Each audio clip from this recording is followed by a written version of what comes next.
Hi, welcome to the video. So what prompted me to do this video today is Mike from Our Guitar just posted a podcast that we recorded last week.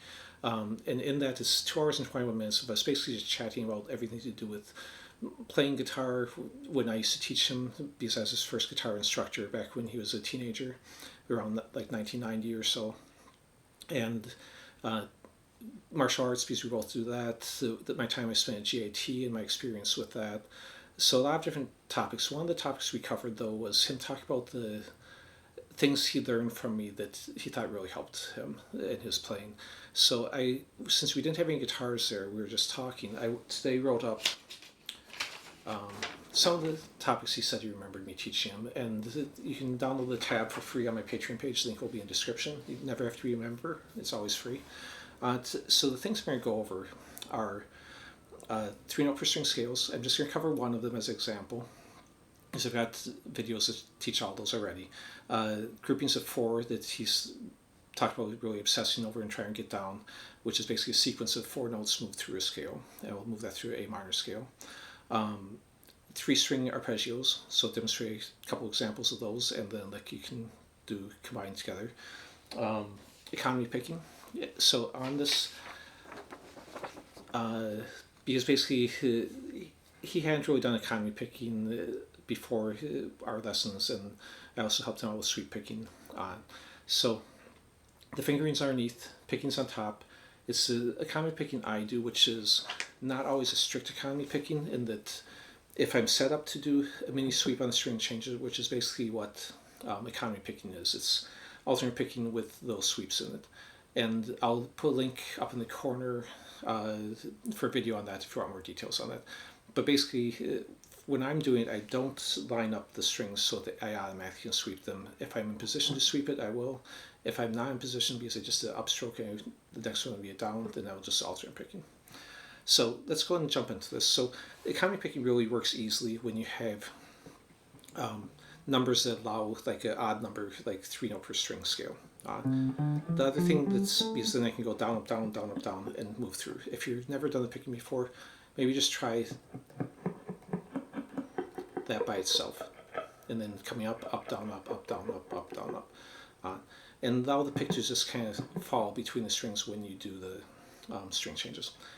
So another nice thing about 3-note per string picking, and not picking, but 3-note per string scales, is that like on the C major, it's very symmetrical. You have the same shape done 2 times on 2 strings, then a different shape on 2 strings, and then a third shape on 2 strings. Versus if I'm doing the box shape, it's kind of a combination of 3 strings and 2 strings, which makes it a little bit harder on the picking and a little bit less symmetrical. But I teach both. I've got videos that show both, because I think it's important to be able to do either, so you can really cover the whole neck in a comprehensive manner. Okay, the 4 pattern he talks about in the video is basically a sequencer pattern. When I teach sequences, I teach them as a way to create licks, but also improve your technique.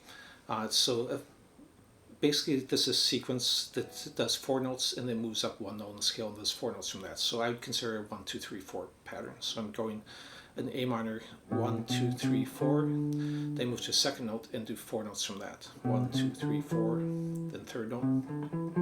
And I will just continue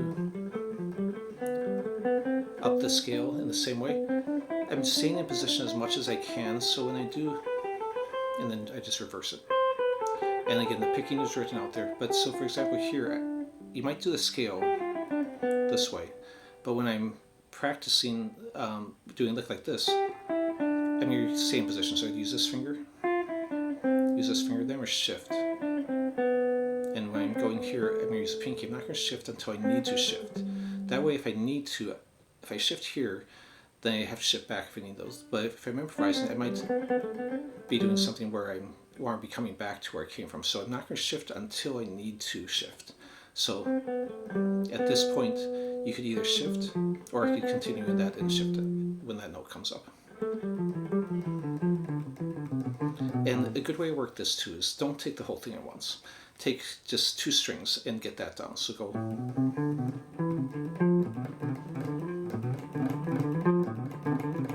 And just do a bunch of reps on that and get comfortable with it, and then take another section of it.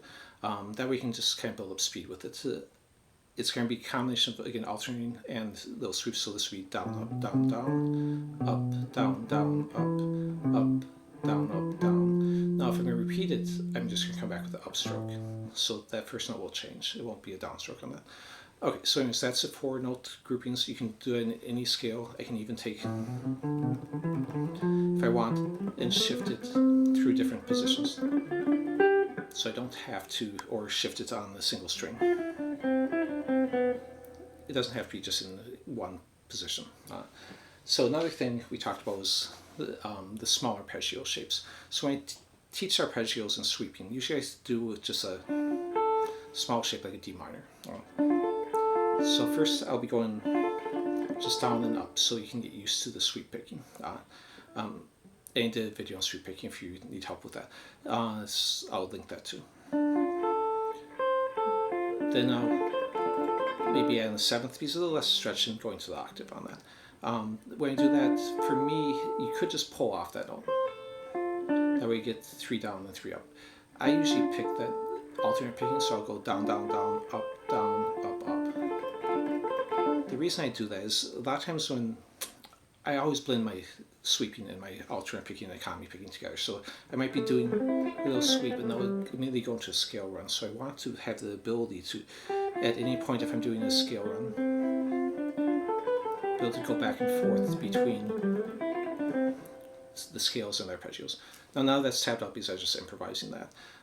But the D minor 7 arpeggio is another simple arpeggio that is only 1 note different. And actually, technically, you could still consider D minor 7 because this note is a 7th, but the fingering adds in this note instead of this one, which is coming from this bigger shape of an F major. So there's that, and then you can combine the two together and basically using this finger and then this side of this finger, which could think of as a F power chord, and then this is just your F and C, and then your C again, or a C4, wherever you want to think of it. But it's also a piece of that's F major. So you can just go back and forth between those. The lick I wrote at the end on this would be, then I shift forward, staying in the key of C major. All this has been C major, and doing those other shapes where that will fit, because this combination of these two will fit on the D, on the E, or on the A, on that. So we do that a little quicker. And on that last one, sometimes I'll hit that note a second time just to emphasize it, so I can vibrato that. But that's optional. Anyways, so if you look at this, you can see the details, but again, downloaded or printed out from a Patreon page. For sure, check out the podcast, and thanks for watching. Please like, share, do all that stuff. I appreciate it. Thanks.